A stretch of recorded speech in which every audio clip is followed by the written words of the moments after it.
The tomb of Jesus Christ Midwife excavated, revealing remarkable courtyard and oil lamps. This is by the Israeli Antiquities Authority. Archaeologists in Israel discovered new artifacts and carvings from the cave of Salome, a place of pilgrimage for early Christians who thought that it was the burial place for Salome, the supposed midwife of Jesus, the woman that helped the Virgin Mary bring about the child and, of course, prepare her, clean her up. The cave in Israel is said to be the burial place of Salome, Jesus' midwife, has yielded more of its secrets.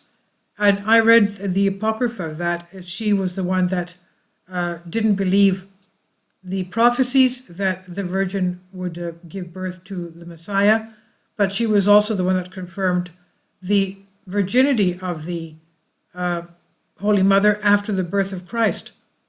Now, the cave in Israel, said to be the burial place of Salome, Jesus' midwife, has yielded more of its secrets, according to archaeologists who have unearthed inscriptions and precious artifacts there, which was once revered as a pilgrimage destination by early Christians. The discoveries at the cave of Salome near the ancient city of Lachish and about 30 miles southwest of Jerusalem includes hundreds of clay oil lamps that pilgrims had purchased or rented before entering the cave, and inscriptions carved into the walls by worshippers, some of them written in Arabic.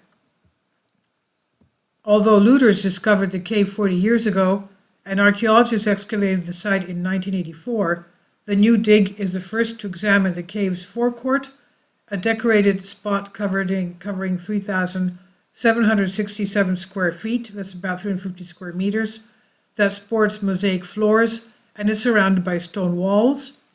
Next to the court, the cave's entrance is heavily decorated with symbolic carvings of rosettes, pomegranates, and acanthus vases, a type of vase covered with the ornamental leaves of the acanthus plant, which are said to be characteristic Jewish design, according to a statement from the Israeli Antiquities Authority, IAA. Christian pilgrims visited the cave during Byzantine times from the 5th century AD, but evidence suggests that a wealthy Jewish family originally used the cave for burials about 2,000 years ago, according to Israeli authorities' researchers. The family tomb attests that its owners were a family of high status in the Judean lowlands in the Second Temple period, which lasted from 516 BC to 70 AD. The statement said, the name Salome may have appeared in antiquity in one of the ossuary's stone boxes in the tomb, and the tradition identifying the site with Salome the midwife developed. Jesus and Midwife, the story of Salome the midwife is told in the Gospel of James, which is considered apocryphal by Christians, meaning its authenticity doubted, and it does not appear in the New Testament. Salome is largely unknown to Western Christians today, but she was venerated by early Christians and is depicted as a midwife at the birth of Jesus in many Eastern Orthodox icons. The story of the Gospel of James relates that Salome was an associate of another unnamed midwife at the birth of Jesus, but that her hand was withered when she refused to believe that Jesus' mother was a virgin, and it healed only after she touched the baby's cradle. The Salome cave itself comprises several chambers with multiple rock-hewn kochim, burial niches, and broken ossuaries attesting to the original Jewish burial custom, but it was a surprise to the archaeologists that the site had become an early Christian chapel and pilgrimage center. Salome is a mysterious figure, the researcher said.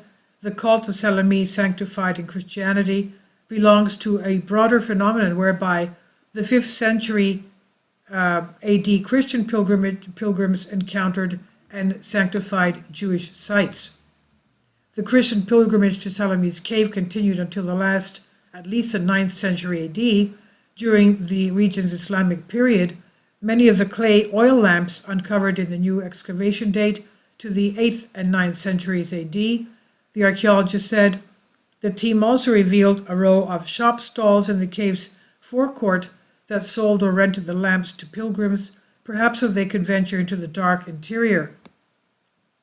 The lamps may have served to light up the cave, or as part of the religious ceremony, similarly to candles distributed today at the graves of righteous figures and in churches. Although the cave has remained closed to the public since its discovery, Salome's Cave will open its doors, so to speak, once the current excavations are complete. The cave will be part of the Judean King's Trail, a 60-mile-long trail through the southern part of Israel that features dozens of significant archaeological biblical sites. This is by Tom Metcalf, Life Science. Please leave your comments. Thank you for your support. Merry and blessed, happy, healthy Christmas to all of you. Thank you. Kindly support my Patreon account. The daily posts are 5 videos daily, and they are totally different from what I have on my YouTube channel. Thank you so much for your support and that you find all my content so interesting. You'll find the Patreon account details in the description box